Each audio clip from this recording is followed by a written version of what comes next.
Hello student, NCERT math class 9th में आपका स्वागत है।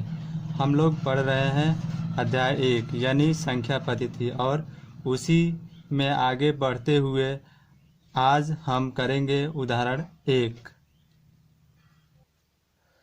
तो चलिए हम लोग शुरू करते हैं। उदाहरण 1। नीचे दिए गए कथन सत्य है या असत्य है, कारण के साथ आपने उत्तर दीजिए। देखिए, इसमें 3 उदाहरण दिए गए हैं। सबसे पहले क्या लिखा है? प्रत्येक पूर्ण संख्या एक प्राकृतिक संख्या होती है। दूसरा, प्रत्येक पूर्णांक एक परिमेय संख्या होती है। तीसरा, प्रत्येक परिमेय संख्या एक पूर्णांक होती है। तो सबसे पहले हम लोग पहला उदाहरण लेके चलेंगे। प्रत्येक पूर्ण संख्या एक प्राकृतिक संख्या होती है।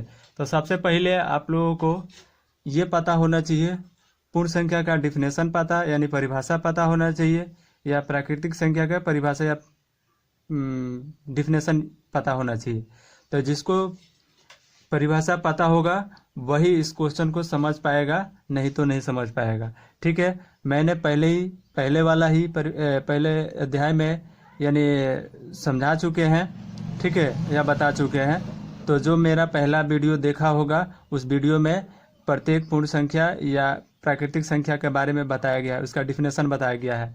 ठीक है, तो सबसे पहले हम पूर्ण संख्या के बारे में जानकारी लेते हैं। ठीक है, तो देखो, जीरो जो होता है, जीरो से पूर्ण संख्या स्टार्ट होता है। 0 1 2 3 4 5 डैश डैश डैश डैश करके होता है।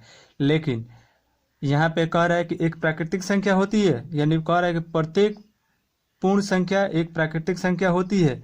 तो नहीं होती है, क्योंकि प्राकृतिक संख्या 1 से शुरू होती है, ठीक है, और पूर्ण संख्या 0 से शुरू होती है। तो यहाँ पे प्राकृतिक संख्या पूछ रहा है, तो ये प्राकृतिक संख्या नहीं है। यहाँ पे क्या पूछ रहा है? कथन सत्य है या असत्य है? तो ये कथन असत्य है। ठीक है, पहला का कथन असत्य है। ठीक है, तो यहाँ पे हम लोग देखिए, कथन असत्य है क्योंकि 0 एक पूर्ण संख्या होती है, परंतु प्राकृतिक संख्या नहीं होती है। ठीक है, प्राकृतिक संख्या नहीं होती है। अब सेकेंड, प्रत्येक पूर्णांक एक परिमेय संख्या होती है।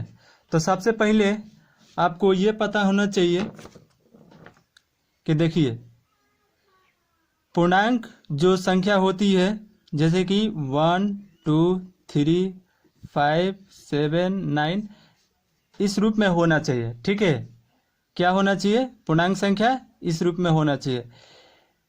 ठीक है, तो यहाँ पे क्या कह रहा है? प्रत्येक पूर्णांक एक परिमेय संख्या होती है। तो यस, होती है। ये कथन सत्य है, क्योंकि देखिए, पूर्णांक परिमेय हो सकता है।